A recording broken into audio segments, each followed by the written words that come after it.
short introduction I will be giving, and from that you can pick up things. And I think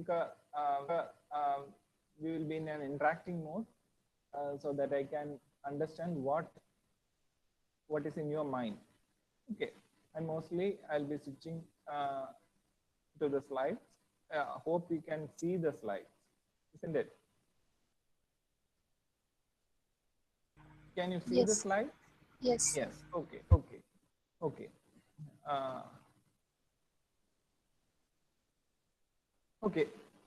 The DSP processors, I'll give you the introduction. Before that, I'll just tell you that those are the two references which I use for preparing this slide. Those are the references from the TI site. TI is Texas Instruments site. Okay. Have you seen a DSP processor? നിങ്ങൾ ഒരു DSP processor കണ്ടിട്ടുണ്ടോ?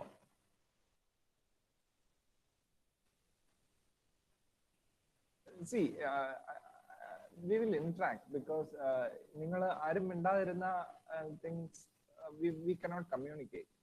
So please interact.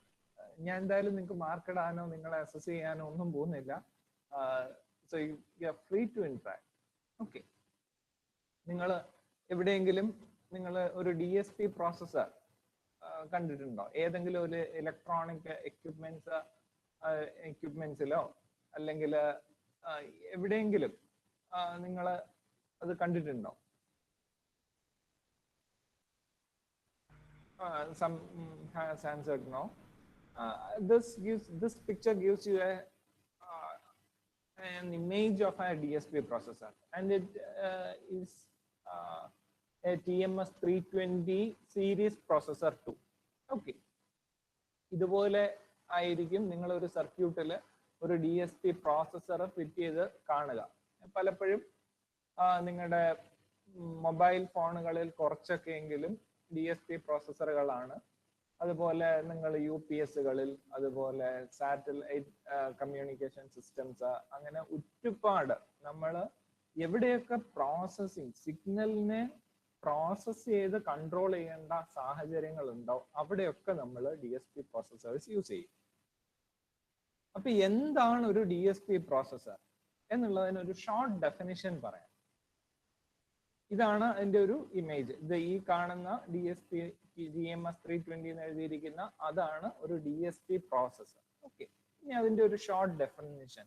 A digital signal processor is a specialized microprocessor chip with its architecture optimized for operational needs of digital signal processing.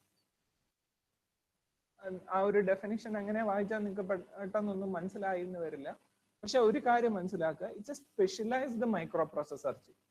നിങ്ങൾ 8086, 8085, 86 അങ്ങനെ നിങ്ങൾ mini project ചെയ്തപ്പോൾ ഒരുപക്ഷെ ഓർഡിനോയുടെ Atmel micro processor കണ്ടു കാണും. അതുപോലെ മൈക്രോ ചിപ്പിന്റെ പിക് പ്രോസസേഴ്സ് 16FO, 18FO അല്ലെ സീരീസിലുള്ള പിക് പ്രോസസേഴ്സ് കണ്ടു കാണും. അങ്ങനെ പല മൈക്രോ പ്രോസസേഴ്സിനെ കുറിച്ചും നിങ്ങൾക്ക് ഒരു ചെറിയ ധാരണയെങ്കിലും ഉണ്ടാകും, ഇല്ലേ?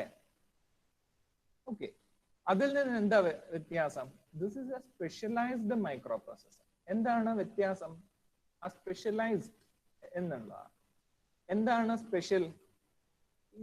Optimised architecture is optimised for the operational needs of DSP. Digital signal processing ചെയ്യാൻ വേണ്ടി അതിന്റെ ഈ മൈക്രോ പ്രോസസർ DSP പ്രോസസറുകളുടെ ആർക്കിടെക്ചറിൽ തന്നെ വേരിയേഷൻസ് ഉണ്ടാക്കിയിരിക്കുന്നു.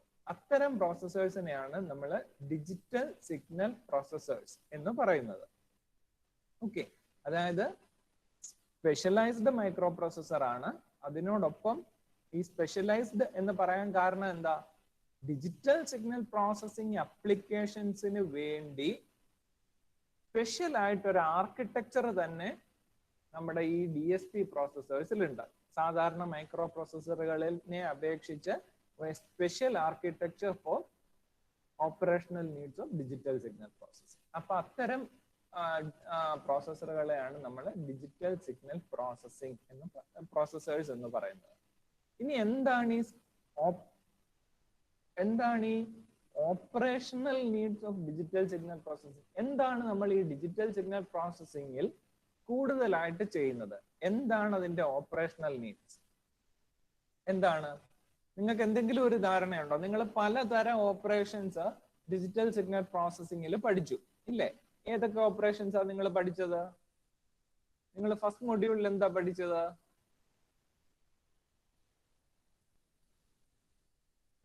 എന്താണോ പഠിച്ചത്?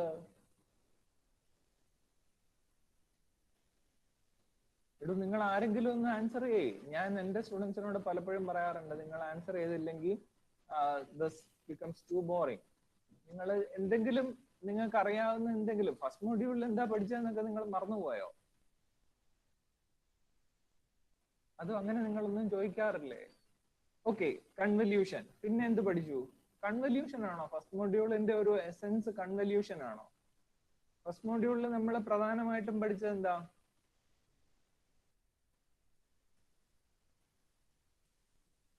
യെസ്, DFT പഠിച്ചു.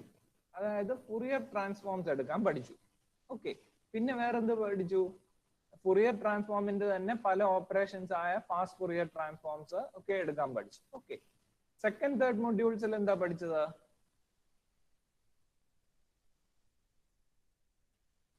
പോട്ടെ, third and fourth module. Second മൊഡ്യൂളിലെ റിയലൈസേഷൻസ് പഠിച്ചെങ്കിലും തേർഡ് ആൻഡ് ഫോർത്ത് മൊഡ്യൂൾസിൽ എന്താ പഠിച്ചത്? കൂടുതലായിട്ട് നിങ്ങൾ ഫിൽറ്ററിംഗ് ആണ് പഠിച്ചത് അല്ലെ? FIR ഡിസൈൻ അതുപോലെ ഫിൽറ്ററിംഗ് ആണ് നിങ്ങൾ കൂടുതലായിട്ട് പഠിച്ചത്. ഓക്കെ, അപ്പൊ എന്താണ് ഈ FFT എടുക്കുക അല്ലെങ്കിൽ കൺവല്യൂഷൻ പഠിച്ചു. പിന്നെ നമ്മൾ ഓക്കെ, കൺവല്യൂഷനിൽ എന്താണ്, എന്ത് പ്രോസസ് ആണ് നമ്മൾ ചെയ്യുന്നത്? നമ്മൾ ലീനിയർ കൺവല്യൂഷൻ ആണെങ്കിൽ നമുക്ക് ഒരു സീരീസ് ഉണ്ട്, രണ്ടാമത് വേറൊരു സീരീസ് ഉണ്ട്. നമ്മൾ എന്ത് ചെയ്യും? ആദ്യത്തെ സീരീസ് അങ്ങനെ വെക്കും, രണ്ടാമത്തെ സീരീസ് നേരെ ഫ്ലിപ്പ് ചെയ്യും. ഫ്ലിപ്പ് ചെയ്തിട്ട് മറ്റേ സീരീസിനെ ക്രോസ് സ്ലൈഡ് ചെയ്യും, മൾട്ടിപ്ലൈ ചെയ്യും, ആഡ് ചെയ്യും അല്ലെ? ഇവിടെ നോക്കിയേ, 1 2 3 4 എന്നുള്ള ഫസ്റ്റ് സീരീസ്, 1 2 0 0 എന്നുള്ള സെക്കൻഡ് സീരീസിനെ ഞാൻ നേരെ ഫ്ലിപ്പ് ചെയ്തു. അപ്പൊ 2 1 വന്നു അല്ലെ? എന്നിട്ട് എന്ത് ചെയ്തു? ഈ 1ഉം ഈ 1ഉം കൂടെ ഞാൻ മൾട്ടിപ്ലൈ ചെയ്ത് താഴെ എഴുതി. ഓക്കെ, ബാക്കി എല്ലാ മൾട്ടിപ്ലിക്കേഷൻസിലും എനിക്ക് സീറോസ് ആണ് കിട്ടിയത് അല്ലെ? അപ്പൊ ഇവിടെ ഞാൻ എന്ത് ചെയ്തു? ഒരു മൾട്ടിപ്ലിക്കേഷൻ ചെയ്തു, ആൻസർ ഇവിടെ എഴുതി. രണ്ടാമത്തെ കേസിലോ ഞാൻ ഇവിടെ ഫസ്റ്റ് കേസിൽ മൾട്ടിപ്ലൈ ചെയ്തു, സെക്കൻഡ് കേസിലും 1 2 കൊണ്ട് മൾട്ടിപ്ലൈ ചെയ്തു, 2 1 കൊണ്ട് മൾട്ടിപ്ലൈ ചെയ്തു. കിട്ടുന്ന ആൻസേഴ്സിനെ ഞാൻ ആഡ് ചെയ്തു. പ്രത്യേകം ശ്രദ്ധിക്കണം, നമ്മൾ ആദ്യത്തെ ഇവിടെ മൾട്ടിപ്ലൈ ചെയ്ത് ഇവിടെ വെച്ചിട്ടേ ഉള്ളൂ. രണ്ടാമത്തെ കേസിൽ 2 മൾട്ടിപ്ലിക്കേഷൻ ചെയ്തു, ആ കിട്ടിയ ആൻസേഴ്സ് ആഡ് ചെയ്തു അല്ലെ? അപ്പൊ ഈ കിട്ടുന്ന ആൻസേഴ്സ് ആഡ് ചെയ്യണമെങ്കിൽ എന്ത് വേണം? ആദ്യം ഞാൻ മൾട്ടിപ്ലൈ ചെയ്ത് കിട്ടിയ ഉത്തരം ഞാൻ സ്റ്റോർ ചെയ്ത് വെക്കണം, വേണ്ടേ? അപ്പോ ഇവിടെ 3 ഓപ്പറേഷൻസ് വന്നു. ഏതൊക്കെയാ? ഒന്ന് മൾട്ടിപ്ലിക്കേഷൻ ഓപ്പറേഷൻ വന്നു, പിന്നെ ഈ ആദ്യം മൾട്ടിപ്ലൈ ചെയ്ത് സ്റ്റോർ ചെയ്തു, പിന്നെ രണ്ടാമത് മൾട്ടിപ്ലിക്കേഷൻ ഓപ്പറേഷൻ വന്നു, ആ കിട്ടിയ ആൻസറും ആദ്യം കിട്ടിയ ആൻസറും കൂടെ ആഡ് ചെയ്തു. ഓക്കെ, അപ്പൊ ഇത് തന്നെയാണ് നമ്മൾ അടുത്തതിലും ചെയ്യുന്നത്. ഇവിടെ മൾട്ടിപ്ലൈ ചെയ്യുന്നു, സ്റ്റോർ ചെയ്യുന്നു, വീണ്ടും മൾട്ടിപ്ലൈ ചെയ്യുന്നു, സ്റ്റോർ ചെയ്യുന്നു, അത് തമ്മിൽ ആഡ് ചെയ്യുന്നു. ഓക്കെ, ഹോൾ പ്രോസസ്സിൽ നിങ്ങൾക്ക് നോക്കിയാൽ കാണാം multiply, addition and accumulation. Okay, ഈ 3 പ്രോസസ് ആണ് നമ്മൾ കൺവല്യൂഷൻ എന്ന് പറയുന്നതിൽ ചെയ്തത്. ഓക്കെ, പിന്നെ അടുത്ത പ്രോസസ് എന്താ? നമ്മൾ ഫുറിയർ ട്രാൻസ്ഫോം ചെയ്തു. ഫുറിയർ ട്രാൻസ്ഫോം ചെയ്തപ്പോഴും എന്താ നമ്മൾ ചെയ്തത്?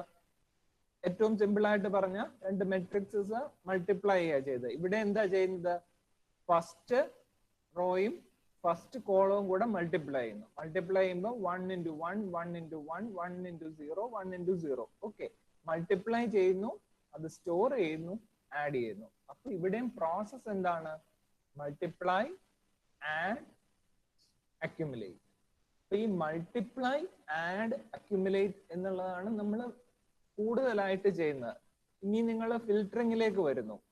ഫിൽറ്ററിംഗിലേക്ക് വരുമ്പോൾ എന്താ ചെയ്യുന്നത്? ഇതാണ് ബേസിക് ഒരു IIR ഫിൽറ്ററിന്റെ ഇക്വേഷൻ. ആ ഫിൽറ്ററിംഗിലേക്ക് വരുമ്പോൾ y of n is equal to ഒരു ഇക്വേഷൻ എഴുതിയിട്ടുണ്ട് അല്ലേ? അപ്പൊ ഇവിടെ നോക്കിയേ, ഇവിടെ ഒരു കോഎഫിഷ്യന്റ് ഉണ്ട്.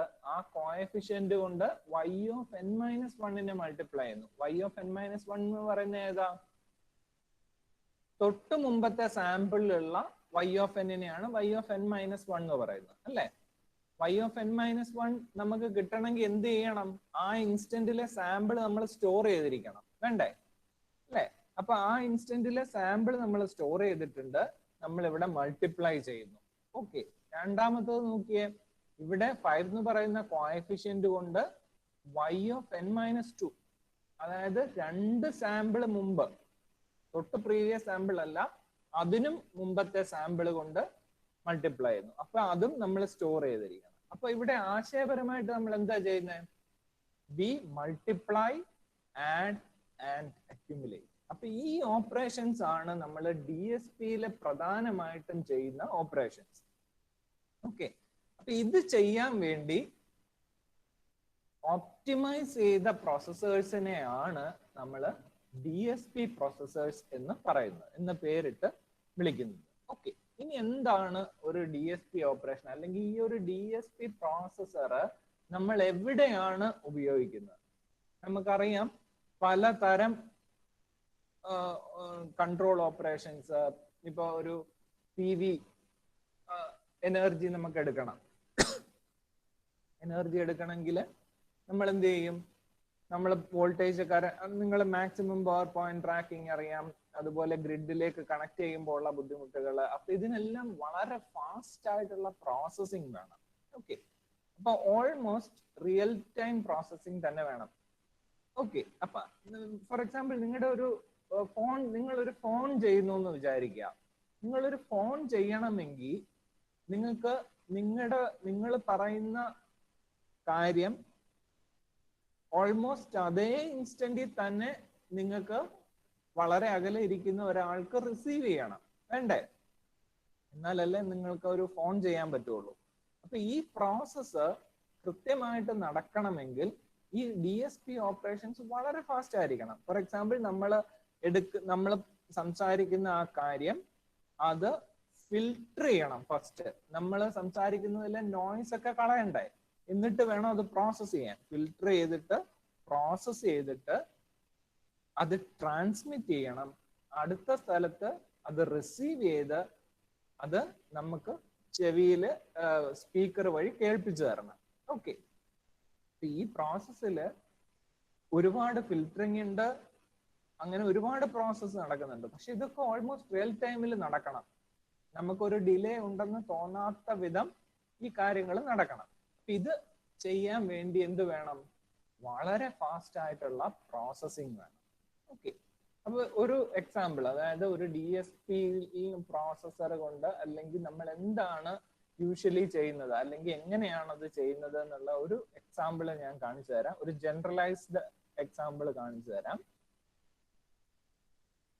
ഓക്കെ, അപ്പൊ നമ്മൾ പറഞ്ഞു വന്ന point multiply, add and accumulate operations. അപ്പൊ ഈ നമ്മൾ പറഞ്ഞ അതേ കാര്യങ്ങളാണ്. മൾട്ടിപ്ലൈ, അക്യുമുലേറ്റ്, ആഡ്, അക്യുമുലേറ്റ് എന്ന് പറയുന്ന പ്രോസസ്സ് എത്ര ഫാസ്റ്റ് ആയിരിക്കുന്നോ അത്രയും നല്ലതായിരിക്കും DSP performance. Okay, so DSP processors are optimized for executing DSP algorithms. This we have discussed.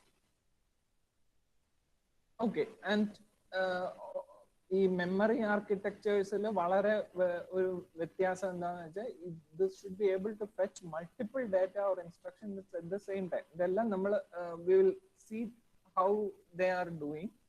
പക്ഷെ അതിൽ ചെയ്യുന്ന പ്രോസസ്സ് പറയാണ്, അതായത് നമ്മൾ 8085 8086 കൊണ്ട് നമ്മൾ ഒരു ഇൻസ്ട്രക്ഷൻ ഫെച്ച് ചെയ്യുന്നു, അത് എക്സിക്യൂട്ട് ചെയ്യുന്നു, അത് കഴിഞ്ഞിട്ടാണ് അടുത്ത ഇൻസ്ട്രക്ഷൻ ഫെച്ച് ചെയ്യുന്നത്. പക്ഷെ ഇവിടെയൊക്കെ DSP പ്രോസസ്സേഴ്സിന്റെ കേസിൽ you will be able to fetch many multiple data fetch ചെയ്യുന്നു, മൾട്ടിപ്പിൾ ഡാറ്റ ഒരേ സമയം പ്രോസസ് ചെയ്യുന്നു, and it is processed output കൊടുക്കുന്നു. ഓക്കെ, ഓക്കെ, അപ്പൊ നിങ്ങൾക്ക് ആ ഒരു എന്താണ് DSP ഓപ്പറേഷൻസ് എന്നുള്ള ഒരു ഏകദേശ ഐഡിയ കിട്ടിയെന്ന് തോന്നുന്നു. നിങ്ങൾ ഒരു ഇന്ററാക്റ്റീവ് മോഡിലാണ്. നിങ്ങൾക്ക് ഇതിലെന്തെങ്കിലും സംശയമോ ഇതിലെന്തെങ്കിലും നിങ്ങൾക്ക് ആഡ് ചെയ്യാനോ സംശയങ്ങളോ എന്തെങ്കിലും ഉണ്ടോ?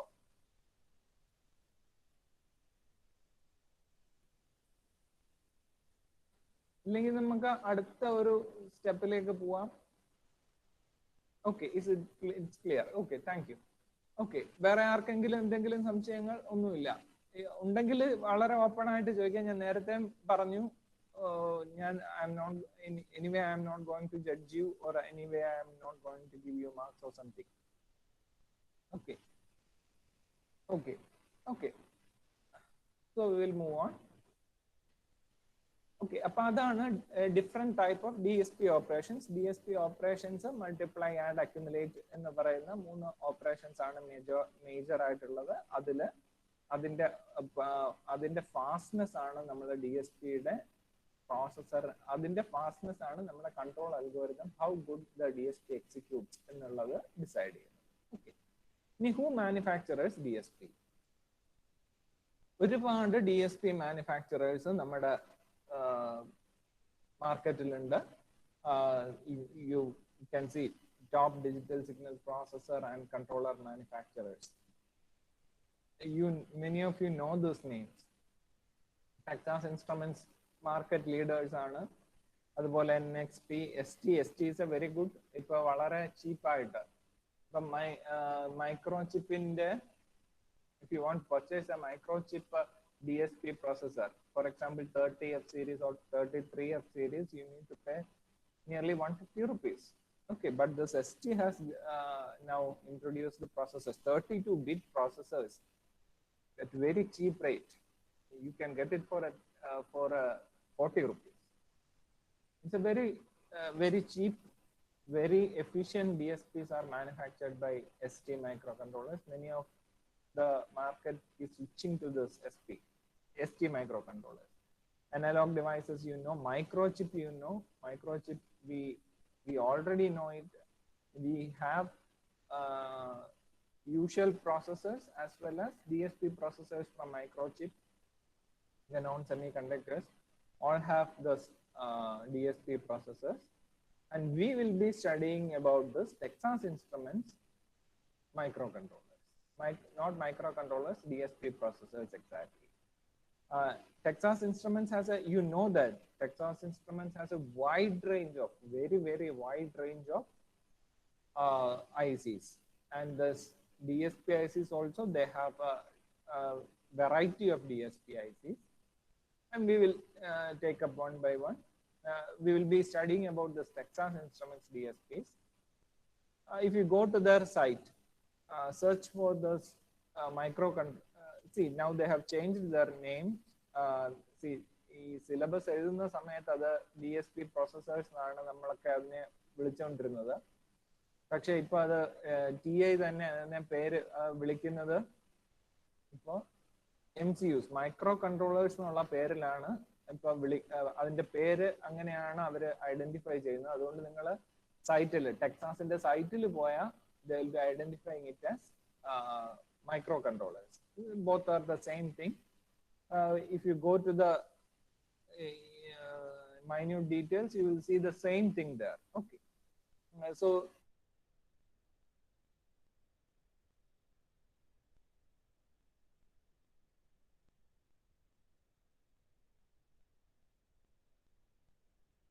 series, the MCU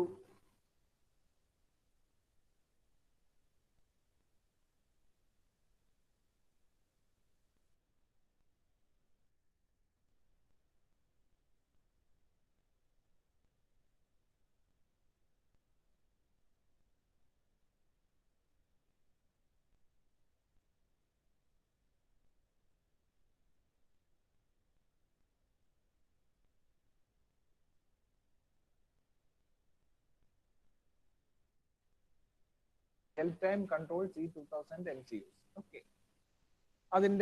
If you go to the inner details, you will see this.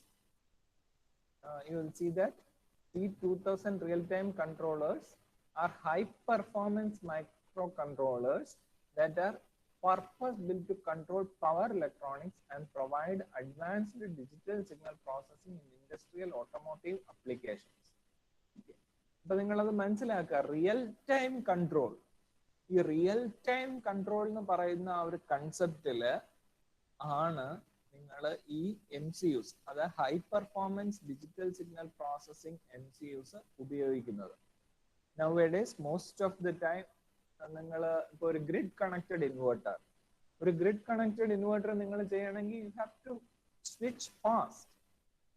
അതിന്റെ PWM, അതിന്റെ ഇൻവെർട്ടർ സൈഡ്, അതുപോലത്തെ അതിന്റെ കൺവെർട്ടർ സൈഡ് എല്ലാം വളരെ ഫാസ്റ്റ് ആയിട്ട് സ്വിച്ച് ചെയ്യുന്ന സിസ്റ്റംസ് ആണ്. ഓക്കെ, സോ അത്തരം സിസ്റ്റങ്ങളിൽ you have to rely upon this motor control ICs. എവിടെ ഒരു DSP പ്രോസസർ, ഇപ്പോൾ ഒരു VFD ഡ്രൈവർ, അല്ലെ ഒരു വെക്ടർ കൺട്രോൾ ഡ്രൈവർ, അല്ലെങ്കിൽ ഒരു സോളാർ എനർജി ഹാർവെസ്റ്റിംഗ്, അല്ലെങ്കിൽ അങ്ങനത്തെ ഏത് സിസ്റ്റംസ്, ഹൈ പെർഫോമൻസ് അപ്ലിക്കേഷൻ ഉള്ള ഏത് സിസ്റ്റംസ് എടുത്താലും you have to go for the real time controllers. അപ്പൊ ഞാൻ ഇനി ടെക്സാസ് ഇൻസ്ട്രുമെന്റ്സിലേക്ക് ചുരുങ്ങുകയാണ്. നമ്മളിപ്പോ പറഞ്ഞു തുടങ്ങിയത് ഒരുപാട് DSP പ്രോസസ്സേഴ്സിനെ കുറിച്ച് പറഞ്ഞു.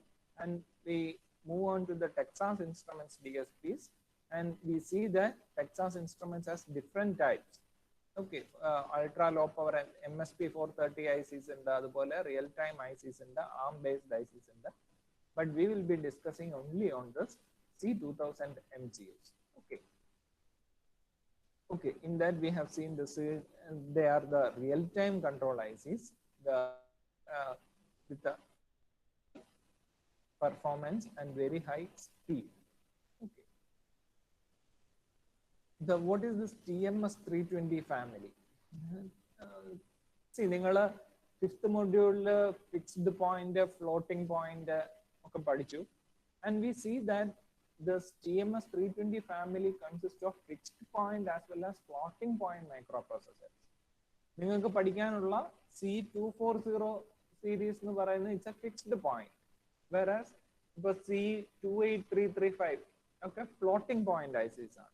Okay, different series of ICs are there. Okay, and you see this that the TMS 320 DSPs have an architecture designed specifically for real-time signal processing.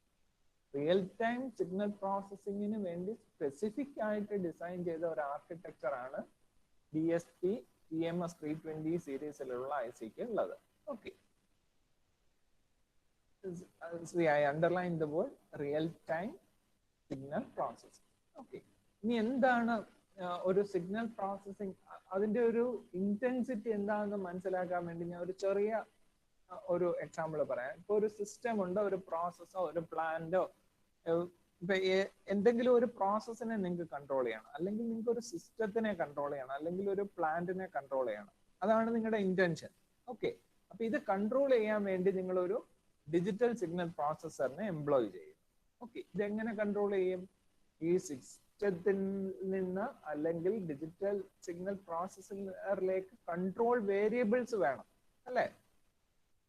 സിസ്റ്റമിൽ നമ്മൾ എന്തിനെയാണോ കൺട്രോൾ ചെയ്യുന്നത്, ആ കൺട്രോൾ ചെയ്യുന്നതിൽ നിന്ന് ആ കൺട്രോൾ ചെയ്യാൻ നമുക്ക് ഏത് പാരാമീറ്ററിനെ കൺട്രോൾ ചെയ്യണം. ഇപ്പൊ ഒരു വോൾട്ടേജ് കൺട്രോൾ ചെയ്യണം, അല്ലെങ്കിൽ ഒരു കറണ്ട് കൺട്രോൾ ചെയ്യണം, അല്ലെങ്കിൽ വേറെ ഒരു ടെമ്പറേച്ചർ കൺട്രോൾ ചെയ്യണം. ഏത് പാരാമീറ്ററിനെയാണോ കൺട്രോൾ ചെയ്യേണ്ടത്, ആ പാരാമീറ്ററിനെ നമ്മൾ ഫീഡ്ബാക്ക് ആയിട്ട് സിസ്റ്റത്തിൽ നിന്ന് എടുക്കുന്നു. അത് most of the time analog signals ആയിരിക്കും. ഇപ്പൊ ഒരു ടെമ്പറേച്ചർ മിക്കവാറും ഒരു അനലോഗ് സിഗ്നൽ ആയിരിക്കും, അല്ലെങ്കിൽ ഒരു വോൾട്ടേജ്. മിക്കവാറും കേസിൽ ഈ സിസ്റ്റം ഡിജിറ്റൽ സിഗ്നൽസ് ഉണ്ട്, ഇല്ലെന്ന് ഞാൻ പറയുന്നില്ല, പക്ഷെ many time it is analog signal. Okay, ഈ അനലോഗ് സിഗ്നലിനെ നമ്മൾ എന്ത് ചെയ്യും? അനലോഗ് ടു ഡിജിറ്റൽ കൺവേർട്ടറെ കൊണ്ടുവന്നിട്ട് ഡിജിറ്റൽ സിഗ്നൽ ആക്കി എടുക്കും. കാരണം ഡിജിറ്റൽ സിഗ്നൽ പ്രോസസ്സറിന് ഡിജിറ്റൽ സിഗ്നൽസ് മാത്രമേ ഹാൻഡിൽ ചെയ്യാനും അതുപോലെ കൺവേർട്ട് ചെയ്യാനും പ്രോസസ്സറിന് സ്പെസിഫിക്കലി പ്രോസസ്സറിന് അത് കൺവേർട്ട് ചെയ്യാനും പറ്റുള്ളൂ. അപ്പൊ നമ്മൾ എന്ത് ചെയ്യും? ഈ ഡിജിറ്റൽ സിഗ്നൽ പ്രോസസ്സറിലേക്ക് കൊടുക്കാൻ വേണ്ടി നമ്മൾ ഈ സിസ്റ്റത്തിൽ നിന്ന് ഒരു അനലോഗ് സിഗ്നലിനെ എടുത്തുകൊണ്ട് വന്ന് അതിനെ ADC വഴി കൺവേർട്ട് ചെയ്ത് ഡിജിറ്റൽ സിഗ്നൽ പ്രോസസ്സറിലേക്ക് കൊടുക്കും. ഈ കിട്ടിയ സിഗ്നലിനെ ഡിജിറ്റൽ സിഗ്നൽ പ്രോസസ്സർ മാനിപ്പുലേറ്റ് ചെയ്യോ അതിൽ കൺട്രോൾ ചെയ്യോ അല്ലെങ്കിൽ അതിൽ ഓപ്പറേഷൻസ് മാത്തമാറ്റിക്കൽ ഓർ എന്ത് ഓപ്പറേഷൻസ് ആണോ നമ്മളൊരു കോഡ് എഴുതി കാണും. ഈ സിഗ്നലിനെ ഇന്നതൊക്കെ ചെയ്യണം എന്ന് പറഞ്ഞ് നമ്മളൊരു കോഡ് എഴുതി ഡിജിറ്റൽ സിഗ്നൽ പ്രോസസ്സറിന് കൊടുത്തു കാണും. അപ്പൊ ആ കോഡ് പ്രകാരം ഈ സിഗ്നലിനെ അത് കൺട്രോൾ ചെയ്യും. ആ കൺട്രോൾ ചെയ്തിട്ട് എന്ത് ചെയ്യണം? ഈ ഡിജിറ്റൽ സിഗ്നൽ പ്രോസസ്സർ അതിനെ തിരിച്ച് പ്ലാന്റിലേക്ക് കൊടുക്കണം. ഓക്കെ, അപ്പൊ ഈ ഒരു ക്ലോസ്ഡ് ലൂപ്പ് വളരെ ഫാസ്റ്റ് ആയിട്ട് നടന്നെങ്കിൽ മാത്രമേ നമ്മുടെ ഓപ്പറേഷൻസ് കറക്റ്റ് ആയിട്ട് പോവുള്ളൂ. നിങ്ങൾ ഇവിടെ നോട്ട് ചെയ്യണം, ഈ DSP ഇങ്ങോട്ട് കൊടുത്തത് ഒരു ഡിജിറ്റൽ സിഗ്നൽ ആണ്. ഓക്കെ, സംടൈംസ് അതിന് ഡിജിറ്റൽ സിഗ്നൽസ് എടുക്കാൻ പറ്റുമെങ്കിൽ ഡിജിറ്റൽ സിഗ്നൽസ് കൊടുക്കും. ഇനിയിപ്പോ ഡിജിറ്റൽ സിഗ്നൽസ് എടുക്കാൻ പറ്റാത്ത ഒരു സിസ്റ്റമാണ്, അതിന് അനലോഗ് സിഗ്നൽസ് മാത്രമേ കൺട്രോൾ ചെയ്യാൻ പറ്റുള്ളെങ്കിൽ എന്ത് ചെയ്യണം? ഈ ഡിജിറ്റൽ സിഗ്നൽ പ്രോസസ്സറിന്റെ ഔട്ട്പുട്ടിനെ ഞാൻ digital to analog converter use ചെയ്ത് കൺവേർട്ട് ചെയ്ത് എന്താക്കണം? അനലോഗ് സിഗ്നൽ ആക്കണം. അനലോഗ് സിഗ്നൽ ആക്കിയിട്ട് സിസ്റ്റത്തിലേക്ക് കൊടുക്കണം. അപ്പൊ ഈ പ്രോസസ് ആണ് നമ്മൾ ചെയ്യാൻ ഉദ്ദേശിക്കുന്നത്. ഇതിന് ഇപ്പൊ ഈ ഡിജിറ്റൽ സിഗ്നൽ പ്രോസസ്സറിനോട് അസോസിയേറ്റ് ചെയ്ത് നമുക്ക് ഒരുപാട് ADC വേണം. എന്നാലല്ലേ ഈ അനലോഗ് സിഗ്നലിനെ നമുക്ക് കൺവേർട്ട് ചെയ്ത് ഡിജിറ്റൽ ആക്കാൻ പറ്റുള്ളൂ. അതുപോലെ DAC ഉള്ള ഡിജിറ്റൽ സിഗ്നൽ പ്രോസസ്സേഴ്സ് ഉണ്ട്. ഇതുപോലെ അസോസിയേറ്റ് ചെയ്ത് ഒരുപാട്, ഇതൊരു വളരെ ചെറിയ എക്സാമ്പിൾ ആണ്. ഇതുപോലെ ഞാനിപ്പോ 2 DSPs വെച്ചിട്ടുണ്ടെന്ന് വിചാരിക്കുക. അപ്പൊ അത് തമ്മിൽ കമ്മ്യൂണിക്കേറ്റ് ചെയ്യണം. അപ്പൊ ഇങ്ങനെ ഒരുപാട് കമ്മ്യൂണിക്കേഷൻ സിസ്റ്റംസ് വേണം. അതുപോലെ മെമ്മറിയിൽ സ്റ്റോർ ചെയ്യണം. ഞാൻ എഴുതിയ ഒരു പ്രോഗ്രാം മെമ്മറിയിൽ സ്റ്റോർ ചെയ്യണം. അതുപോലെ ആ പ്രോഗ്രാം എക്സിക്യൂട്ട് ചെയ്യണം. അങ്ങനെ ഒരുപാട് അസോസിയേറ്റഡ് ആയിട്ടുള്ള സാധനങ്ങൾ ഈ ഡിജിറ്റൽ സിഗ്നൽ പ്രോസസ്സറിനോട് ഒപ്പം വേണം. ഓക്കെ, അപ്പൊ ഞാൻ എന്ത് ചെയ്യും? ഇതെല്ലാം കൂടെ ചേർത്ത് ഒരു സാധനം ഉണ്ടാക്കാൻ പറ്റുമോ എന്ന് ഞാൻ നോക്കും. ഓക്കെ, അപ്പോൾ പല കമ്പനികൾ ഇറക്കുന്നതിൽ പല ഇന്റൻഷൻസോട് കൂടിയായിരിക്കും ഒരു പ്രോസസ്സർ ഇറക്കുന്നത്. അപ്പോൾ അതിനനുസരിച്ച് ആ പ്രോസസ്സറിന്റെ ഇന്റൻഷൻ എന്താണോ അതനുസരിച്ചായിരിക്കും ഞാൻ അതിനകത്ത് എന്തൊക്കെ വേണം എന്ന് തീരുമാനിക്കുന്നത്. ഓക്കെ, നമ്മൾ അതിലേക്ക് വരാം. അപ്പൊ ഈ ഒരു കൺസെപ്റ്റ്, അതായത് digital signal processor, real time signal processing എന്നുള്ള ഒരു കൺസെപ്റ്റ്, അതുപോലെ തന്നെ ഒരു കൺട്രോൾ എങ്ങനെയാണ് വർക്ക് ചെയ്യുന്നത് എന്നുള്ള ഒരു 2 കൺസെപ്റ്റ്സ് ആണ് നമ്മൾ ഇതിൽ പറയാൻ ഉദ്ദേശിച്ചത്. അപ്പൊ അത് നിങ്ങൾക്ക് മനസ്സിലായിട്ടുണ്ടെന്ന് വിചാരിക്കുന്നു. ഇതിൽ എന്തെങ്കിലും നിങ്ങൾക്ക് സംശയങ്ങളോ ഇതിലെന്തെങ്കിലും ഒരു ഇതുണ്ടോ, എന്തെങ്കിലും ക്ലാരിഫിക്കേഷൻസോ അങ്ങനെ എന്തെങ്കിലും ഉണ്ടോ? ഉണ്ടെങ്കിൽ നിങ്ങൾക്ക് ചോദിക്കാം. എന്തെങ്കിലും ഇന്ററാക്ഷൻസ് ഉണ്ടെങ്കിലാണ് നമുക്ക് ഇതൊരു കുറച്ചും കൂടി ഫ്രൂട്ട്ഫുൾ ആവുക.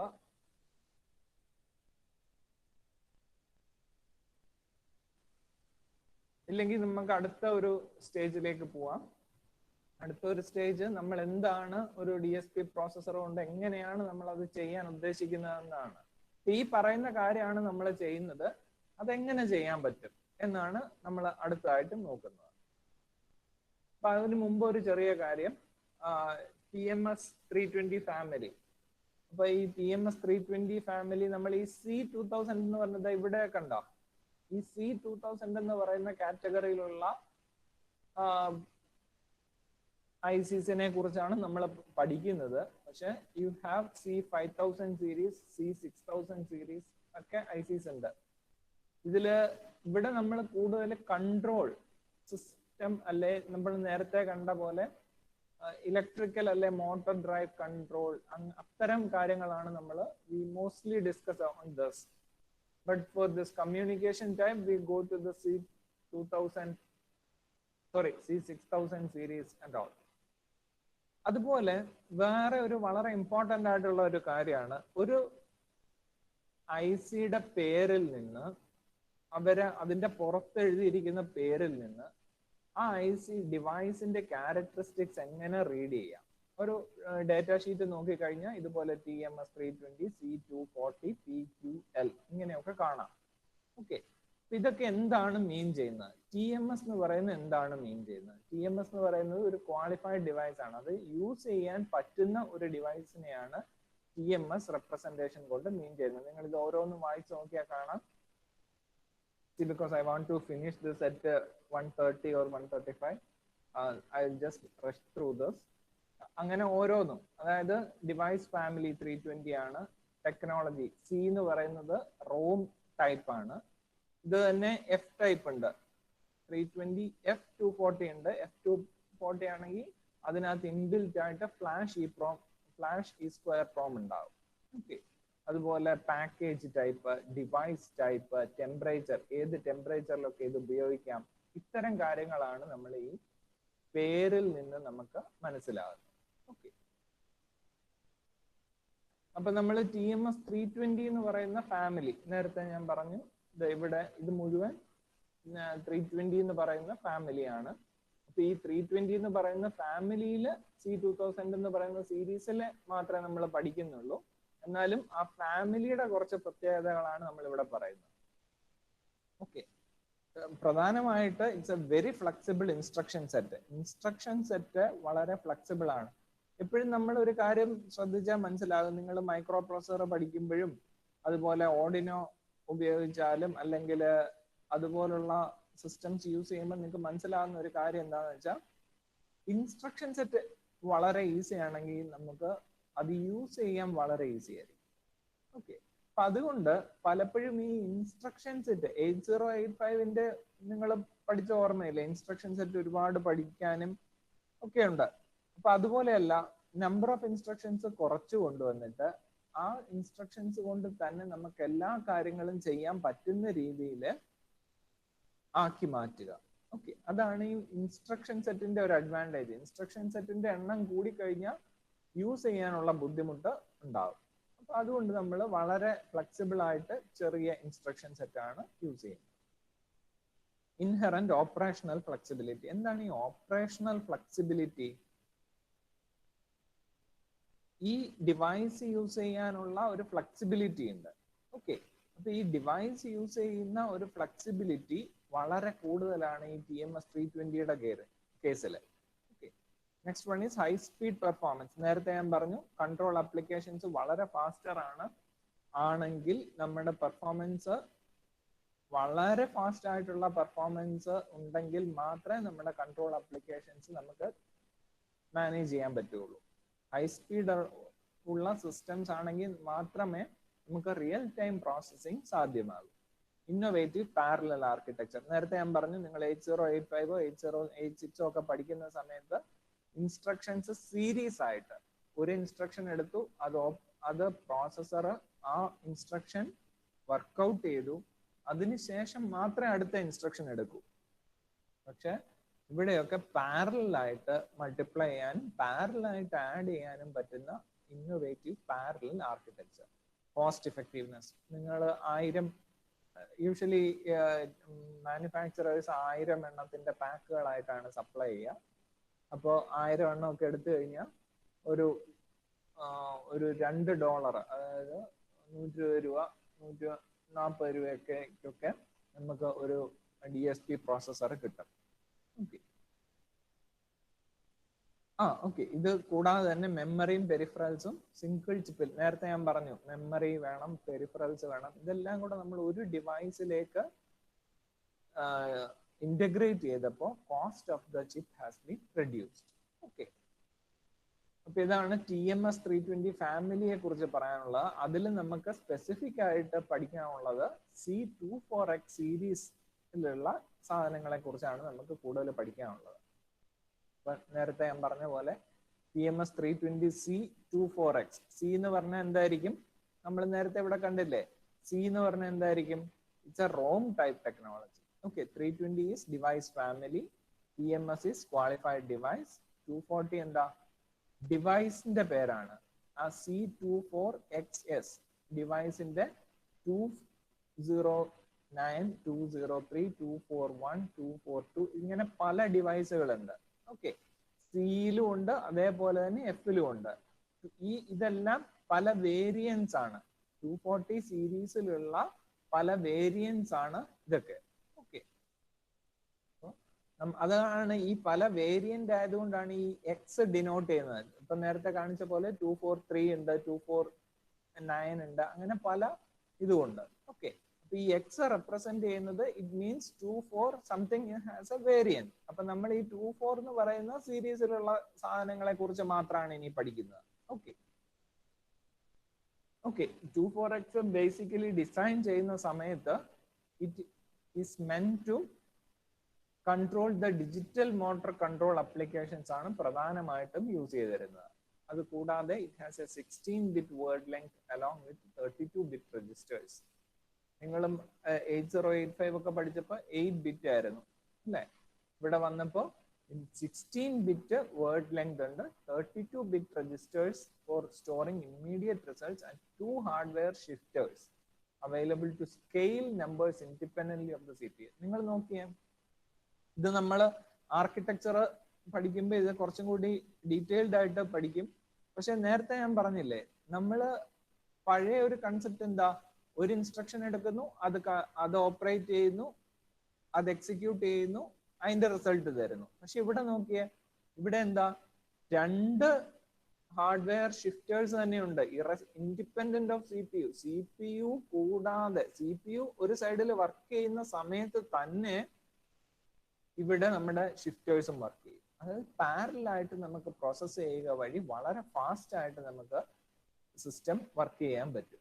ഓക്കെ, നെക്സ്റ്റ് ഒരു പോയിന്റ് ആണ്. അതുപോലെ വേറൊരു പോയിന്റ്, ട്രങ്കേഷൻ. നിങ്ങൾ 5th മൊഡ്യൂളിൽ ട്രങ്കേഷൻ ആൻഡ് ക്വാണ്ടൈസേഷൻ എറേഴ്സിനെ കുറിച്ച് പഠിച്ചു.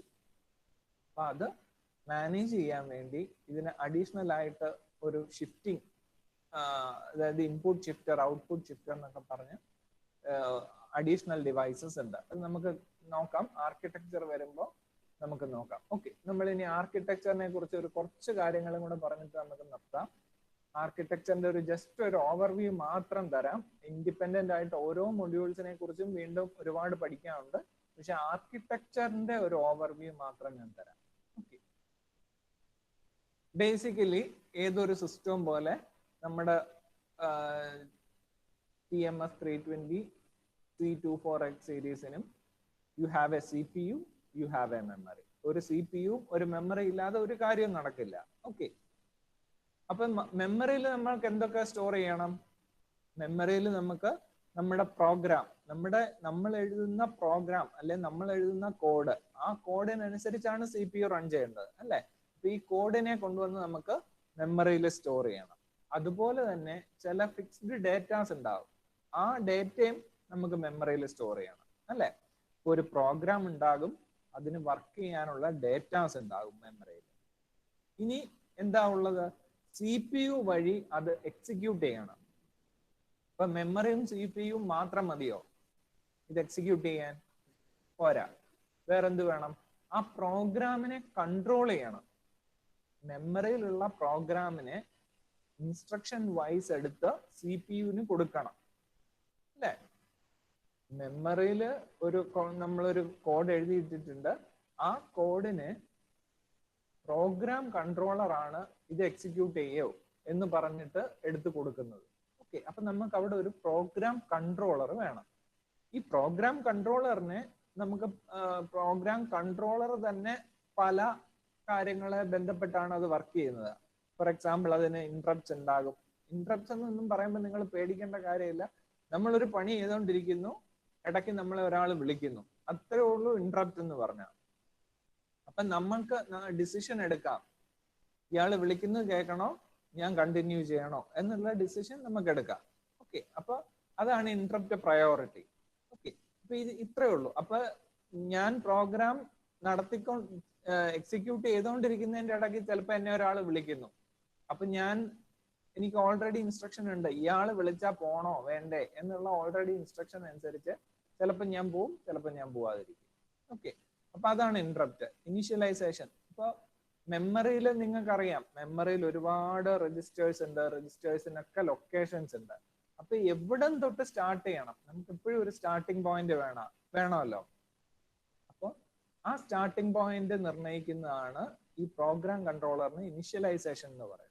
ഓക്കെ, ഇന്ററപ്റ്റ് ഉണ്ട്, ഇനിഷ്യലൈസേഷൻ ഉണ്ട്, അതുപോലെ മെമ്മറിയെ കൺട്രോൾ ചെയ്യണം. മെമ്മറിയിൽ ഇപ്പൊ അധികം സാധനങ്ങൾ കൊടുത്തു, നമുക്ക് ബുദ്ധിമുട്ടാണ്. നമ്മൾ ഒരു വർക്ക് ചെയ്യുന്നതിന്റെ ഇടയ്ക്ക് നമുക്കൊരു സാധനം വെക്കാൻ ഒരു സ്പേസ് വേണം. ഫോർ എക്സാമ്പിൾ, ഞാൻ 2 നമ്പർ മൾട്ടിപ്ലൈ ചെയ്യുന്നു, ഒരു ഇന്റർമീഡിയറ്റ് റിസൾട്ട് ഉണ്ട്, അത് വെക്കാൻ എനിക്ക് ഒരു സ്പേസ് വേണം. അപ്പൊ എനിക്ക് മെമ്മറിയെ കൺട്രോൾ ചെയ്തേ പറ്റൂ, ആ സ്പേസ് എനിക്ക് അവിടെ ഒഴിച്ചിടണം. ഓക്കെ, അപ്പൊ അവിടെ ഒരു മെമ്മറി കൺട്രോൾ വേണം. അപ്പോൾ നമുക്ക് CPU ഉണ്ട്, നമുക്ക് മെമ്മറി ഉണ്ട്. അപ്പൊ മെമ്മറിയിൽ നമുക്ക് എന്തൊക്കെയുണ്ട്? പ്രോഗ്രാം എഴുതി വെച്ചിട്ടുണ്ട്. ആ പ്രോഗ്രാമിനെ നമ്മൾ കൺട്രോൾ ചെയ്യാൻ വേണ്ടി നമ്മൾക്കൊരു പ്രോഗ്രാം കൺട്രോളർ വേണം. അപ്പൊ അതാണ് പ്രോഗ്രാം കൺട്രോളർ. ആ പ്രോഗ്രാം കൺട്രോളറിനെ നമ്മൾ അതിനെയും ഇന്ററപ്റ്റ്സ് ഉണ്ടാകും, ഇനിഷ്യലൈസേഷൻസ് ഉണ്ടാകും, മെമ്മറി കൺട്രോൾ ഉണ്ടാകും. ഇതെല്ലാം ആശ്രയിച്ചാണ് ഈ പ്രോഗ്രാം കൺട്രോളർ വർക്ക് ചെയ്യുന്നത്. ഓക്കെ, ഇനി അതിന്റെ ഒരു നെക്സ്റ്റ് സ്റ്റെപ്പില് പിന്നെന്ത് വേണം? ഈ പ്രോഗ്രാം കൺട്രോളർ വെറുതെ വർക്ക് ചെയ്യുമോ? മെമ്മറിയും CPU-യും ഉണ്ട്, പ്രോഗ്രാം കൺട്രോളർ ഉണ്ട്, വർക്ക് ചെയ്യുമോ? നമുക്ക് വെറുതെ വർക്ക് ചെയ്യാൻ പറ്റില്ല. നമുക്ക് എപ്പോഴും ഇപ്പൊ നമ്മള് 12:30-ക്ക് ക്ലാസ്സിൽ വന്നു, 1:30-ക്ക് ക്ലാസ് വിട്ടു പോകുന്നു.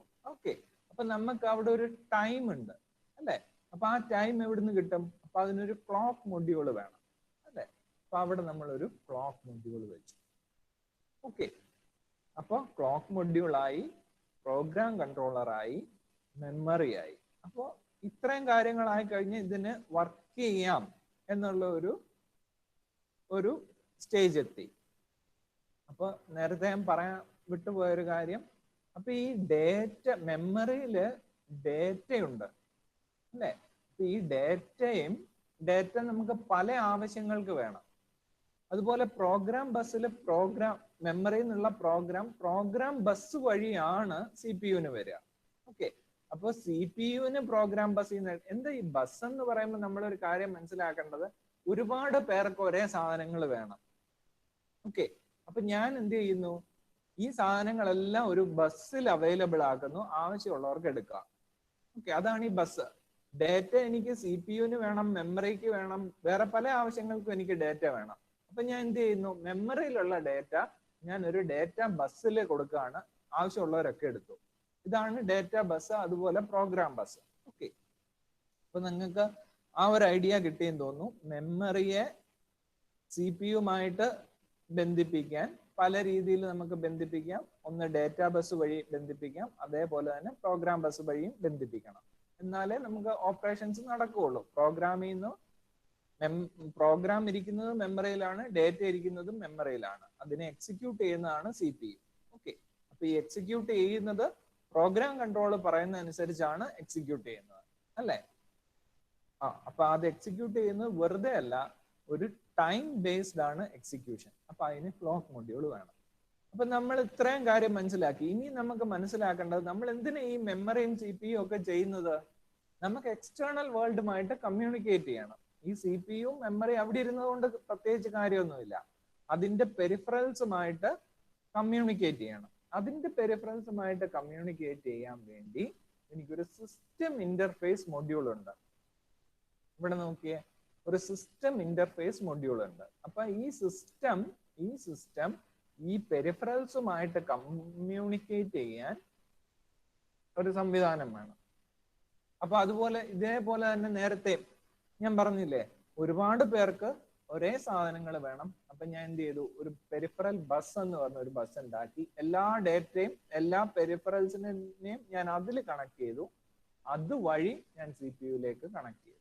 ഓക്കെ, അപ്പൊ ഞാൻ നേരത്തെ പറഞ്ഞു തുടങ്ങിയത് എവിടുന്ന? CPU, മെമ്മറി, അവിടെ പ്രോഗ്രാം ഉണ്ട്. പ്രോഗ്രാമിനെ കൺട്രോൾ ചെയ്യാൻ പ്രോഗ്രാം കൺട്രോളർ ഉണ്ട്. പ്രോഗ്രാമിനെ കൺട്രോൾ ചെയ്യുന്നത് ഒരു ക്ലോക്ക് മൊഡ്യൂൾ വഴിയാണ്. അപ്പൊ ആ ക്ലോക്ക് മൊഡ്യൂൾ വെച്ച് നമ്മൾ കൺട്രോൾ ചെയ്തു. ഈ പ്രോസസ്സ് മുഴുവൻ നമ്മൾ ചെയ്യുന്നത് എന്തിനു വേണ്ടിയാണ്? എന്തെങ്കിലും ഒരു സിസ്റ്റം കൺട്രോൾ ചെയ്യാൻ വേണ്ടിയാണ്. അപ്പൊ ആ കൺട്രോൾ നമ്മൾ ചെയ്യുന്നത് ആ പെരിഫറൽസിനെ ആണ് കൺട്രോൾ ചെയ്യുന്നത്. ആ പെരിഫറൽസിനെ കൺട്രോൾ ചെയ്യാൻ വേണ്ടി ഒരുപാട് പെരിഫറൽസ് ഉള്ളത് കൊണ്ട് ഒരു പെരിഫറൽ ബസ് കൊടുത്തു. ഈ ബസ്സിന്ന് ഡേറ്റ നമുക്ക് CPU-യിലേക്ക് ട്രാൻസ്ഫർ ചെയ്യണം. അതുപോലെ CPU-വിൽ നിന്ന് ഡേറ്റ പെരിഫറൽസിലേക്കും ട്രാൻസ്ഫർ ചെയ്യണം. എന്നാലല്ലേ കൺട്രോൾ ചെയ്യാൻ പറ്റൂ. അപ്പോൾ അതിനുവേണ്ടി നമുക്ക് പെരിഫറൽസ് ഉണ്ടായി. ഓക്കെ, അപ്പൊ സിസ്റ്റം ഇന്റർഫേസ് മൊഡ്യൂൾസ് ഉണ്ടായി. ആ മൊഡ്യൂൾ കൊണ്ട് നമ്മൾ പെരിഫറൽസിനെ കൺട്രോൾ ചെയ്യും. ഓക്കെ, ഇനി അടുത്ത സ്റ്റെപ്പില് ഈ പ്രോഗ്രാം ഇതിനകത്ത് കയറ്റണമല്ലോ. അതായത് നമ്മുടെ പ്രോഗ്രാം, നമ്മൾ പറയുന്ന കോഡ് എന്തൊക്കെ ചെയ്യണം, എങ്ങനെയൊക്കെ ചെയ്യണം എന്ന് പറയുന്ന കാര്യങ്ങള് നമ്മൾ മെമ്മറിയിലേക്ക് കൊടുക്കണം. ആ മെമ്മറിയിലേക്ക് നമ്മൾ കൊടുക്കുന്നത് ഡേറ്റ ബസ് വഴിയാണ്. ഓക്കെ, അതിന് പല മെത്തേഡ്സ് ഉണ്ട്. JTAG ടെസ്റ്റ് എമുലേഷൻ ഉണ്ട്, എക്സ്റ്റേണൽ മെമ്മറി ഇന്റർഫേസ് ഉണ്ട്, സോഫ്റ്റ്വെയർ വെയിറ്റ് സ്റ്റേറ്റ് ജനറേറ്റർ ഉണ്ട്. അങ്ങനെ പല സംവിധാനം വഴി നമ്മൾ മെമ്മറിയിലേക്ക് ഡേറ്റ ബസ് വഴി മെമ്മറിയിലേക്ക് നമ്മൾ കൊടുക്കുന്നു. ഓക്കെ, ഇത് മൂന്നും അതിനുള്ള ടെസ്റ്റ് ആൻഡ് വെരിഫിക്കേഷൻ, നമ്മൾ ജോയിന്റ് ടെസ്റ്റ് ആക്ഷൻ ഗ്രൂപ്പ് എന്നൊക്കെ പറയുന്ന ഒരു പ്രോട്ടോകോൾ ആണ്. ഇത് എങ്ങനെ ടെസ്റ്റ് ചെയ്യണം എന്നൊക്കെയുള്ള ഒരു പ്രോട്ടോകോൾ ആണ്. അപ്പൊ ആ പ്രോട്ടോകോൾ പ്രകാരമാണ് ഈ ഡേറ്റ മാറ്റുന്നതും ടെസ്റ്റ് ചെയ്യുന്നതും ഒക്കെ. ഓക്കെ, അപ്പൊ അതിനൊക്കെയാണ് നമ്മൾ ഇവിടെ ഒരു 3 ഐറ്റംസ് വെച്ചിരിക്കുന്നത്. ഓക്കെ, ഇനി വേറൊരു കാര്യം കൂടിയുണ്ട്, ഇവന്റ് മാനേജേഴ്സ് ഉണ്ട്. ഇവന്റ് മാനേജേഴ്സ് എന്തിനാ? നമ്മളൊരു കല്യാണത്തിന് ചെന്ന് അവിടെ ഇവന്റ് മാനേജേഴ്സ് ഉണ്ട്. എന്താണ് അവർ ചെയ്യുന്നത്? ആ ഇവന്റിനെ മാനേജ് ചെയ്യുക എന്നുള്ളതാണ്, അല്ലെ? ഇപ്പൊ ഇവിടെ എന്താ ഇവന്റ് മാനേജേഴ്സിന് കാര്യം? ഇപ്പൊ 2 ടൈമർ ഓപ്പറേഷൻസ് എല്ലാം ടൈമിന്റെ കൺട്രോളിൽ കൊണ്ടുവരിക. ഇപ്പൊ 2 ഇൻസ്റ്റൻസ്, 2 കാര്യങ്ങൾ വർക്ക് ചെയ്യുന്നു. അപ്പൊ 2 പേരും സിങ്ക്രണൈസ് ആയിട്ട് പോകണം. സിങ്ക്രണൈസ് ആയിട്ട് പോകണമെങ്കിൽ അവിടെ ഒരു ടൈമർ വേണം. അല്ലെ, ഈ ഓപ്പറേഷൻ ഇത്രയും നേരം ചെയ്താൽ മതി, അവിടെ ഒരു ടൈമർ വേണം. അതുപോലെ ഈ 2 സിഗ്നൽസ് ഉണ്ട്, ഒരു സിഗ്നൽ മറ്റേ സിഗ്നലുമായിട്ട് കമ്പയർ ചെയ്യണം. അപ്പൊ അത്തരം ഓപ്പറേഷൻസ് എല്ലാം, കമ്പയർ ആൻഡ് ടൈമിംഗ് ഓപ്പറേഷൻസ് എല്ലാം ചെയ്യുന്നത് ഈ ഇവന്റ് മാനേജേഴ്സ് ആണ്. ഓക്കെ, ഇതാണ് ഒരു ബേസിക് ആർക്കിടെക്ചർ.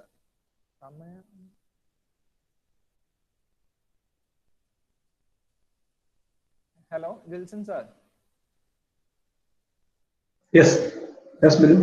ഒരു 5 മിനിറ്റും കൂടി എടുക്കാൻ പറ്റുമോ?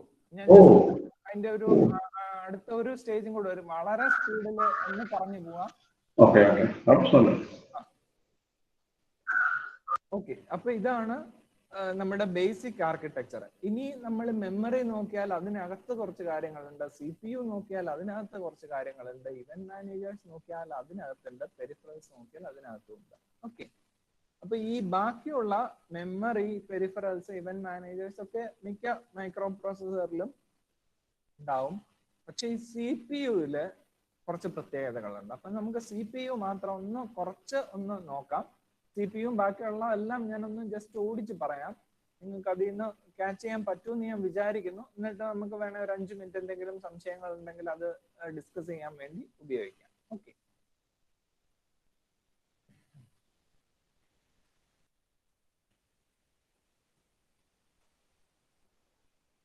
ഓക്കെ, അപ്പോ ഈ 4 കാര്യങ്ങളാണ് ഇനി നമ്മൾ കുറച്ചും കൂടെ ഡീറ്റെയിൽഡ് ആയിട്ട് നോക്കുന്നത്: memory, CPU, peripherals, event managers. Okay, ആദ്യം നമ്മൾ CPU എടുക്കുന്നു. CPU എടുത്താൽ അതിനകത്ത് കുറച്ചധികം കാര്യങ്ങളുണ്ട്. അതിനകത്ത് ഫസ്റ്റ് നിങ്ങൾ നോട്ടീസ് ചെയ്യേണ്ടത്, യു ഹാവ് 1, 2, 3, 4 ബോക്സസ്. ഓക്കെ, ഓരോന്നും ഓരോ കാര്യങ്ങൾക്കുള്ളതാണ്. 1 ഈസ് ഇൻസ്ട്രക്ഷൻ രജിസ്റ്റർ. നമുക്കറിയാം, നമ്മൾ 8085 തൊട്ട് നമ്മൾ പഠിക്കുന്നു, ഈ ഇൻസ്ട്രക്ഷൻസ് സീരീസ് ആയിട്ട് വരുന്നത്, ഇൻസ്ട്രക്ഷൻസിനെ കൺട്രോൾ ചെയ്യുന്നത് ഇൻസ്ട്രക്ഷൻ രജിസ്റ്ററിലാണ്, അല്ലെ? അപ്പൊ ഈ ഇൻസ്ട്രക്ഷൻ രജിസ്റ്ററിൽ വരുന്നു, ഇതാണ് നമ്മുടെ CPU. അപ്പൊ ഈ ഇൻസ്ട്രക്ഷൻ രജിസ്റ്റർ എന്തുമായിട്ടാണ് ബന്ധപ്പെട്ടിരിക്കുന്നത്? പ്രോഗ്രാം ബസ്സുമായിട്ടാണ് ബന്ധപ്പെട്ടിരിക്കുന്നത്, അല്ലെ?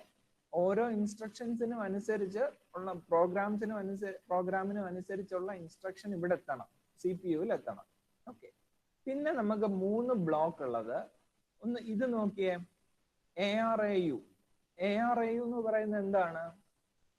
Auxiliary register arithmetic unit. ഇവിടെ കുറച്ച് ഓക്സിലറി രജിസ്റ്റേഴ്സും ഉണ്ട്, കുറച്ച് അരിതമാറ്റിക് യൂണിറ്റും ഉണ്ട്.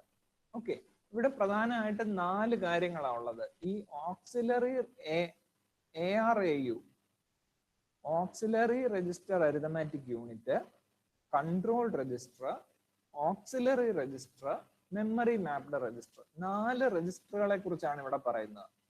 ഓക്കെ, ഈ 4 രജിസ്റ്ററുകൾക്ക് ഓരോ പർപ്പസ് ഉണ്ട്.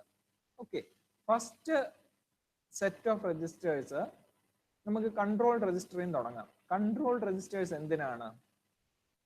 ഇപ്പൊ നമുക്കറിയാം, ഒരു മൈക്രോ പ്രോസസർ എടുത്താൽ അതിന് ഡിജിറ്റൽ IO ഉണ്ട്, ഇന്ററപ്റ്റ് ഉണ്ട്, ക്ലോക്ക് ഉണ്ട്, ടൈമർ ഉണ്ട്, അങ്ങനെ ഒരുപാട് ഒരു പിടി ഡിവൈസസ് അതിന് അക്രോസ് ആയിട്ടുണ്ട്.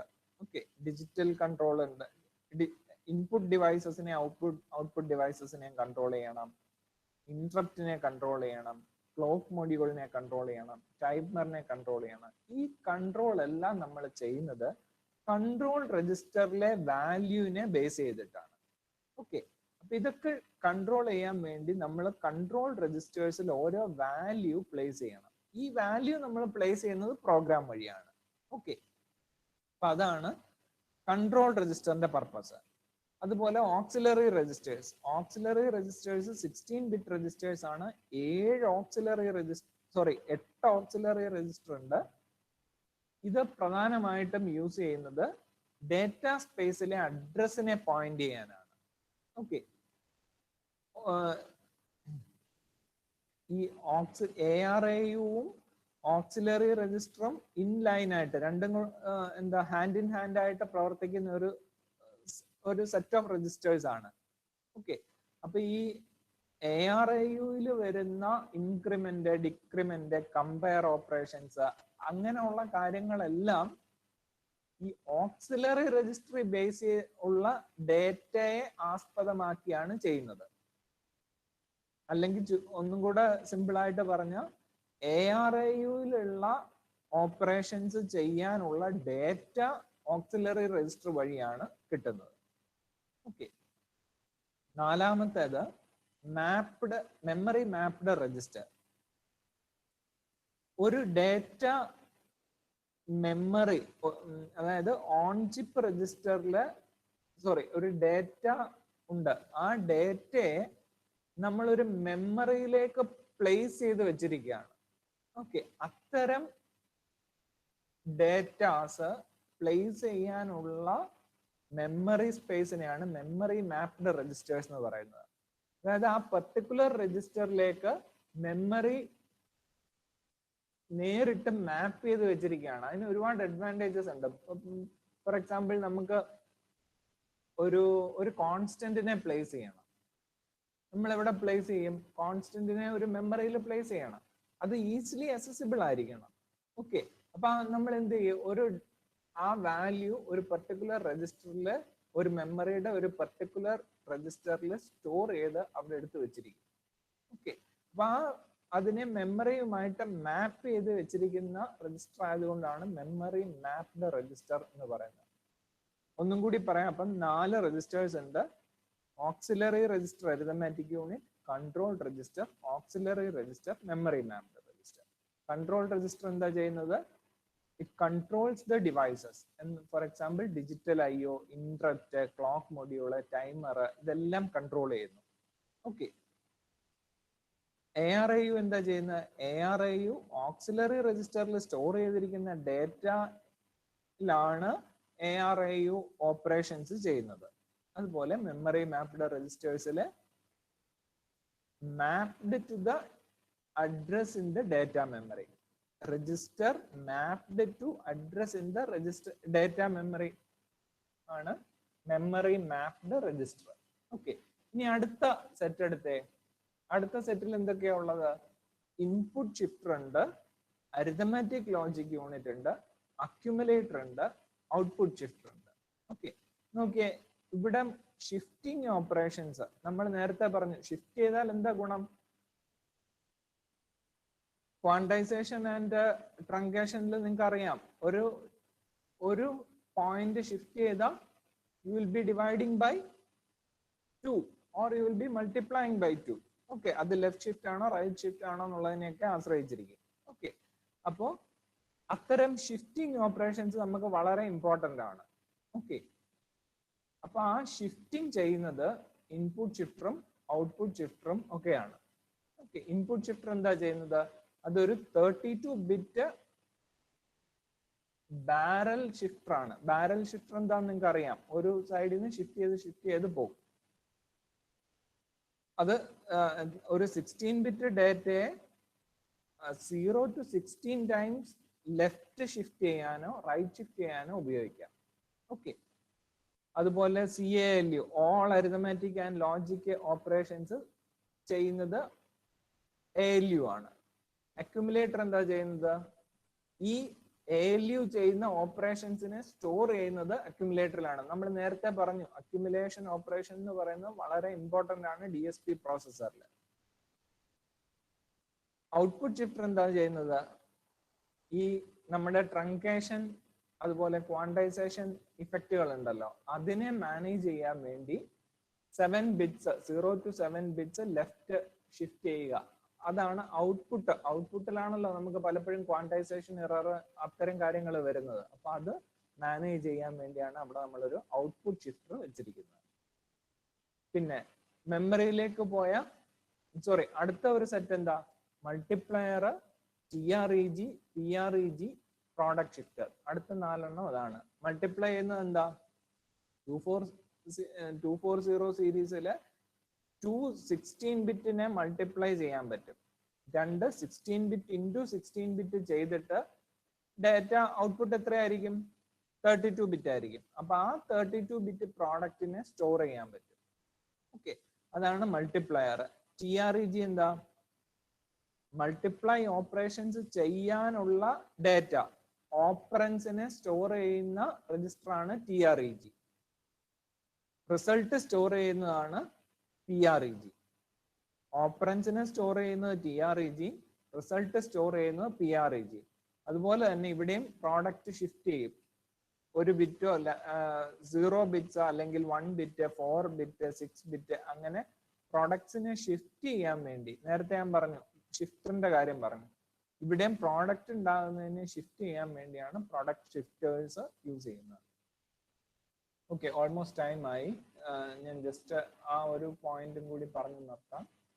അതാ നമ്മുടെ ആ ഒരു CPU-നകത്ത് എന്തൊക്കെ ഉണ്ടെന്നാണ് പറഞ്ഞത്. ഞാനിപ്പോ ഇങ്ങനെ സ്പീഡിൽ പറയുന്നതുകൊണ്ട് നിങ്ങൾക്ക് അത് ഫോളോ ചെയ്യാൻ കുറച്ച് ബുദ്ധിമുട്ടുണ്ടാവുമെന്ന് അറിയാം. എന്നാലും ഈ കാര്യങ്ങൾ നിങ്ങൾ ഒന്ന് വീട്ടിൽ ചെന്ന് വായിച്ചു നോക്കിയാൽ നിങ്ങൾക്ക് അത് കുറച്ചും കൂടി ഫോളോ ചെയ്യാൻ പറ്റും. ഓക്കെ, പിന്നെ മെമ്മറി ഉണ്ട്, ഇവന്റ് മാനേജേഴ്സ് ഉണ്ട്, പെരിഫറൽസ് ഉണ്ട്. മെമ്മറിയിൽ നമുക്ക് റോം ഉണ്ട്, റാം ഉണ്ട്. ഞാൻ ജസ്റ്റ് സ്പീഡായിട്ട് പറഞ്ഞു പോവാണ്. റോം റീഡ് ഓൺലി മെമ്മറിയാണ്. റാം റാൻഡം ആക്സസ് മെമ്മറിയാണ്. റാൻഡം ആക്സസ് മെമ്മറിയിൽ തന്നെ 3 ബ്ലോക്ക് ഉണ്ട്. ഒന്ന് B0 ഉണ്ട്, B1 ഉണ്ട്, B2 ഉണ്ട്. ഇതൊക്കെ ഓരോ മെമ്മറി അതുപോലെ ബസ് അങ്ങനെ ഓരോന്നും സെപ്പറേറ്റ് ആയിട്ട് എടുത്ത് പഠിക്കേണ്ടതാണ്. ഇതിന്റെ നെക്സ്റ്റ് വരുന്ന ക്ലാസ്സുകളിലൊക്കെ നിങ്ങൾക്ക് അങ്ങനത്തെ ഡീറ്റെയിൽസ് ആണ് ഇത് കൂടുതൽ പഠിക്കാനുള്ളത്. അത് നിങ്ങൾക്ക് വായിച്ചാൽ തന്നെ മനസ്സിലാവുന്ന കാര്യങ്ങളേ ഉള്ളൂ. അതുപോലെ പെരിഫറൽസ്, പലതരം പെരിഫറൽസ് ഉണ്ട്. നേരത്തെ ഞാൻ പറഞ്ഞ അനലോഗ് ടു ഡിജിറ്റൽ കൺവേർട്ടർ, അതുപോലെ communication, watch dog timer, CAN controller area network, അങ്ങനെ പലതരം പെരിഫറൽസ് ഉണ്ട്. അതുപോലെ event managers, general purpose timers ഉണ്ട്, കമ്പയർ യൂണിറ്റ്സ് ഉണ്ട്, ക്വാഡ്രേച്ചർ പൊസിഷൻ എൻകോഡേഴ്സ് ഉണ്ട്. അങ്ങനെ പല ടൈപ്പ് ഇവന്റ് മാനേജേഴ്സ് ഉണ്ട്. ഇവന്റ് മാനേജേഴ്സ് എന്ന് പറയുന്നത് പുറത്തൊരു ഇവന്റ് നടക്കുന്നു അല്ലെങ്കിൽ ഇന്റേണൽ ആയിട്ട് ഒരു ഇവന്റ് CPU-നും പുറത്ത് ഒരു കാര്യം നടക്കുന്നു. ആ നടക്കുന്നതിനെ കൺട്രോൾ ചെയ്യുക എന്നുള്ളതാണ് ഇവന്റ് മാനേജർ കൊണ്ട് ഉദ്ദേശിക്കുന്നത്. Okay, you have a summary of the architecture. I'll just go through this. Okay, I'll finish with this. This is what I have to offer you.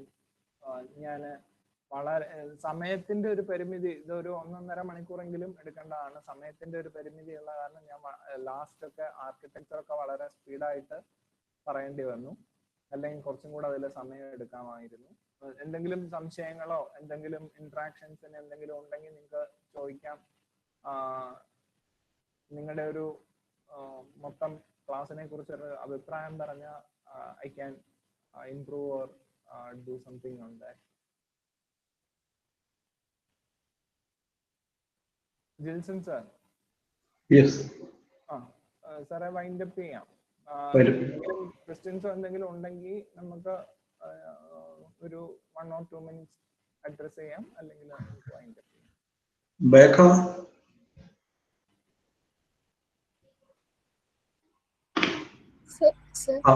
എന്തെങ്കിലും ഒരു റെസ്പോൺസ് പറയാമോ? സർ, സെഷൻ ഇൻഫോർമേറ്റീവ് ആയിരുന്നു. Also ഞങ്ങൾക്ക് 8085 micro processor പണ്ട് പഠിച്ചിട്ടുള്ളതുകൊണ്ട് പലയിടത്തും ഒരു parallels പോലെ feel ചെയ്തിരുന്നു. ലൈക്ക് അതുകൊണ്ട് ഇത് കുറച്ചും കൂടി ഈസി ആയിട്ട് തോന്നി. വേറെ ഡൗട്ട്സ് ഒന്നും ഉണ്ടാവില്ല എന്ന് തോന്നുന്നു ക്ലാസ്സിൽ നിന്നാണെങ്കിൽ.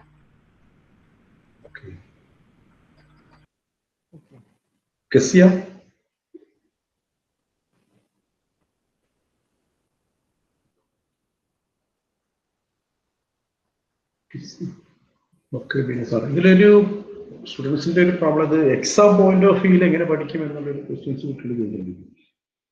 ആ നോട്ട് പഠിക്കുക എന്ന് വൃത്തിയേ ഉള്ളൂ. ചെറിയ നോട്ട്സ് എന്തെങ്കിലും നോക്കി പഠിക്കുക എന്ന് വൃത്തിയേ ഉള്ളൂ. പക്ഷെ ഈ ഒരു ആശയം മനസ്സിലാക്കി കഴിഞ്ഞാൽ പിന്നെ അതിനനുസരിച്ച് നമുക്ക് ഒരുപാട് എഴുതാൻ പറ്റും.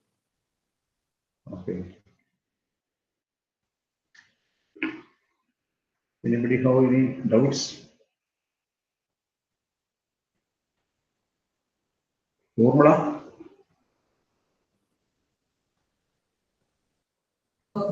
Hello, sir. Yeah. What is your feedback? Sir, session നന്നായിരുന്നു. ഇപ്പോൾ പറഞ്ഞ 8085 പഠിച്ചുകൊണ്ട് കുറച്ചുകൂടെ നമുക്ക് കണക്ട് ചെയ്യാൻ പറ്റി. Good session, sir. Thank you. Megha, can I give vote of thanks? Yes, sir. First, good afternoon to everybody. I'm here to propose my vote of thanks on behalf of the entire AAA department for today's session by Binu sir. First of all, I would like to thank Binu sir for taking off his time from his busy schedule and spending 1 hour with us on this New Year's Day. Thank you, sir. Thank you for the effort of preparing the PPT and giving us a very detailed session. It was very informative, as it's clearly, many of us have responded in the chats about how it was a very informative session.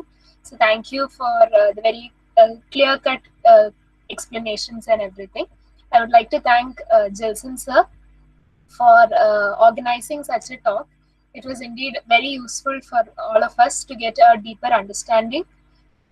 And I'm pretty sure this will definitely help us when it comes for exams. This overview of this TSP microprocessor.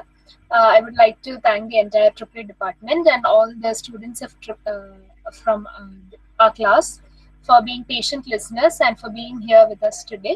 Thank you. Thank you. I have already taken. I think you may leave. Binu sir, some duty ഉണ്ടാവൂലേ?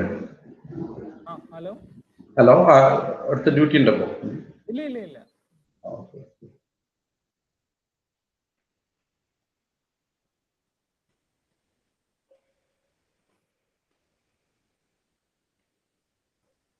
നമുക്ക് wind up ചെയ്യാം അല്ലേ? വേറെ